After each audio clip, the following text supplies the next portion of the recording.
بسم الله الرحمن الرحيم الحمد لله رب العالمين وصلى الله على سيدنا محمد وعلى آله وصحبه والتابعين وبعد أيها الملأ الكريم السلام عليكم ورحمة الله وبركاته.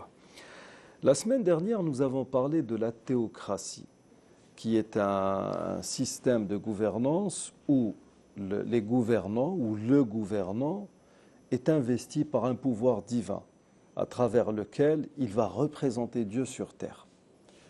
Nous avons terminé l'émission en citant par exemple l'Inquisition ou certaines déviations engendrées par ce système. Je vous disais que, par exemple, les papes étaient en mesure, pour peu qu'ils publiaient une bulle, de faire n'importe quoi. La bulle Vergentis in Seneum du 25 mars 1199 a instauré l'Inquisition, une partie, une phase de l'histoire qui pourrait être, on va dire, vue comme étant l'une des plus sombres de l'histoire de l'humanité. L'Occident, par la suite, a combattu justement ce système. Il a combattu ce système à travers un certain nombre de mesures politiques et avec cela est venue, surtout en France, la laïcité ou laïcisme. Et le problème est que les gens qui s'opposent aux religions au pluriel en Occident ont tendance, dans leur européocentrisme ou dans leur esprit, on va dire, nombriliste, européens, à ne réfléchir qu'à travers ce qu'eux-mêmes connaissent. Et avec les grandes périodes coloniales, ces gens-là ont pu non seulement coloniser des terres, mais des esprits. En repartant, ils nous ont laissé ces esprits dans nos pays, qui maintenant, eux, appellent aux mêmes choses auxquelles appellent ou ont appelé ces Européens, à savoir, en matière de gouvernance, la laïcité. Alors au début, la laïcité n'était pas appelée la laïcité, on appelait cela le laïcisme. Et la chose, beaucoup, quand je discute en tout cas avec les gens dans la rue, c'est comme si, surtout pour certains francophones, mais alors plus qu'acquis à la France, on a l'impression que c'est la Révolution française qui a apporté cela. Alors qu'en fait, la Révolution française, et je vous invite à lire ce que disent à ce sujet bon nombre d'historiens, dont beaucoup qui sont français, la Révolution française est elle aussi l'une des phases les plus sanguinaires de l'histoire, les plus barbares, les plus atroces, Et elle n'a vraiment rien à envier à l'Inquisition papale, à l'Inquisition de l'Église de Rome. Et donc, ça n'est pas justement cette pseudo-révolution qui a apporté les Lumières et je ne sais quoi qui aurait apporté la laïcité. Le laïcisme est un vieux principe qui remonte à la fin du 5e siècle de l'ère chrétienne. Dans une lettre adressée par Anastase Ier, qui était pape entre 496 et 500, si je ne m'abuse, à l'empereur Anastase Ier, il est fait mention d'un royaume de Dieu dans le ciel et d'un royaume des hommes sur terre. Donc la part des choses était faite. La laïcité, même dans son début, ou au tout début, était un système de complaisance qui a été, on va dire, instauré, imaginé par des religieux juste pour contenter l'empereur, pour faire bon ménage entre le culte de Dieu et le culte de l'empereur, pas plus ni moins. Et ce que beaucoup de nos chers musulmans ne savent pas ou occultent, c'est que quand on est musulman, on ne peut pas s'affubler de cette appellation de laïc. On ne le peut pas. Imaginez, vous êtes musulman et on vous appelle le musulman chrétien, le musulman juif, le musulman nazi ou je ne sais quoi d'autre. Ça ne passe pas parce que vous êtes musulman. Vous êtes dans un système de pensée qui oppose à tout cela.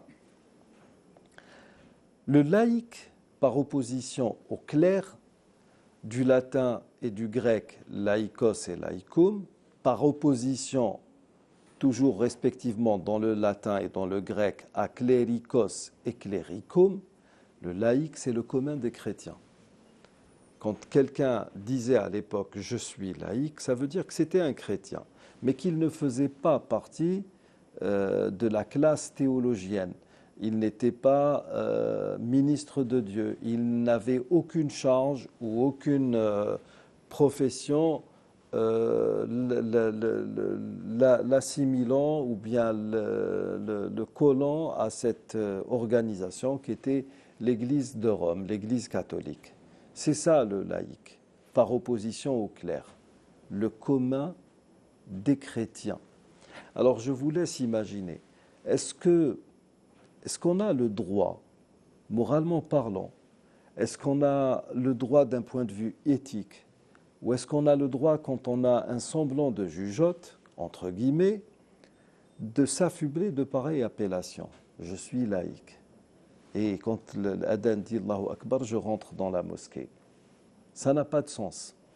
Même si le fait d'être laïque n'est pas, nous ne considérons pas cela comme un péché ou comme une hérésie. Mais soyons sérieux. Quand on s'affuble d'une appellation, il faut que cette appellation soit en adéquation avec ce que nous sommes sur le plan religieux, sur le plan en termes de foi, sur le plan culturel, et j'en passe. On ne peut pas s'appeler laïque. Sauf que ceux qui sont dans nos pays, qui veulent imposer ce système, ne font pas mieux que les théocrates, ceux dont nous avons parlé la semaine dernière et au tout début de cette émission. Parce que, à la limite, là où les intérêts sont plus ou moins menacés, tout le monde joue le même jeu. On passe à l'oppression. Une oppression qui va être le pendant ou le miroir de l'Inquisition chez le théocrate. Le théocrate ne permettait pas que l'on sorte des livres ou que l'on publie un livre jusqu'à ce que lui-même vous en donne l'autorisation. Il y avait dans l'Église de Rome les trois labels qui étaient à la fin. Donc il y avait le nihil obstat, le potest et l'imprimatur. Ce n'est que quand on avait l'imprimatur qu'on pouvait publier un livre. Là, chez ceux-là, il y aura une censure qui sera, on va dire, on va lui donner de la légitimité, là encore, par des termes que l'on va inventer. Vous dites quelque chose de vrai, ou bien vous êtes opposé à quelque chose qui est en contradiction avec la nature humaine, on va vous classer parmi les radicalisés, les radicaux, les intégristes, les arriérés, les gens qui menacent les libertés. Et on va user d'un certain nombre d'outils, tels que la sphère médiatique, etc., pour essayer de réduire votre champ d'action, réduire votre liberté, à arriver à ce à quoi vous aspirez. Donc, je ne m'oppose pas comme ça d'entrée de jeu à la laïcité, mais j'ai mieux en tant que musulman, j'ai beaucoup mieux. Plutôt que de faire dans un système qui, avec le temps, a fait non seulement de la dérive sémantique, mais a dévié complètement de son contexte. La laïcité était quelque chose qui, à la base, devait servir à protéger les religions, est devenu à l'heure actuelle le synonyme de ce que nous appelons en langue arabe l'ilhad, c'est-à-dire l'athéisme. À l'heure actuelle, dans certains pays européens, être laïque signifie que l'on ne croit pas en Dieu. On n'essaie pas uniquement de faire en sorte que la religion soit placée dans une sphère, ou demeure uniquement dans une sphère privée. Non, on va carrément tenter d'annuler toute idée de Dieu, à commencer par les programmes scolaires. Et beaucoup de chrétiens actuellement en Occident souffrent de cela. ils n'ont pratiquement, leurs enfants n'ont pas le droit de parler de Dieu dans l'école, alors que dans cette sphère publique, ce lieu de connaissance, l'on est censé écouter de tout. On est censé avoir accès à tout, pour peu qu'il y ait un certain nombre d'informations qui nous enrichissent, qui forgent notre esprit et qui nous donnent matière à exercer notre libre arbitre en connaissance de cause. Ça n'est plus le cas. Ça n'est pas du tout le cas. Et le modèle, justement, qu'a offert l'islam, il est non seulement, il s'oppose à toute idée de théocratie, parce que nous n'avons pas de clergé, nous ne sommes pas ministres de Dieu, et même un grand savant, un imam ou un juge est censé représenter le savoir qu'il a acquis, pas plus. Nul d'entre nous, même si quand nous parlons d'un mufti, nous disons de lui, c'est un signataire à la place de Dieu. Pourquoi? Parce que les gens viennent lui dire que veut la religion dans ce domaine, quel est l'avis de la religion concernant cette question. Et lui est censé donner des réponses d'ordre religieux pour conforter les gens dans leur foi. Donc, il parle en quelque sorte au nom de la religion, mais ne parle jamais au nom de Dieu. C'est comme ça que ça marche chez les musulmans. Et donc, non seulement l'islam a pu mettre tout cela de côté, mais l'islam a fait en sorte que la religion engage chacun vis-à-vis de Dieu. Donc si vous êtes sur le droit chemin, rien ne peut vous nuire, encore moins ceux qui ont choisi la voie contraire à la vôtre. Donc non seulement nous ne sommes pas dans ce système, mais nous sommes aussi dans un respect de la vie publique, dans un respect de cette sphère qui est la sphère publique, sans pour autant toucher ou porter préjudice à tout ce qui a trait à la religion, autant pour les musulmans que pour les non-musulmans.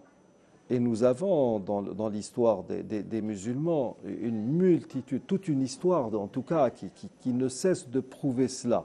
L'islam a été présent plus de 7 siècles en Espagne, il a été présent en Autriche, en Hongrie, en Bulgarie, en Pologne.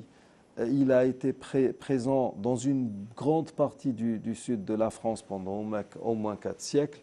Rien de tout ce qui fait actuellement ces États n'a disparu.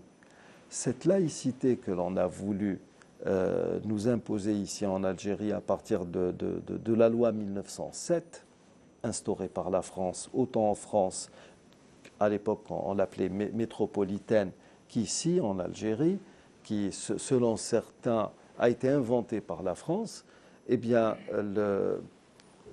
cette laïcité qu'on a voulu nous imposer, elle nous a coûté très très cher dans la mesure où 132 années ont suffi à effacer toute une histoire de l'Algérie. Donc ça aussi c'est un système auquel il va falloir réfléchir. Nous avons des constantes dans nos pays qui sont l'islam entre autres, dont l'islam fait partie. Il va falloir y réfléchir et y penser à plus d'une reprise à l'avenir. Nous arrivons au terme de cette émission. Je vous remercie de l'avoir suivi. Assalamu alaikum wa rahmatullahi wa barakatuh.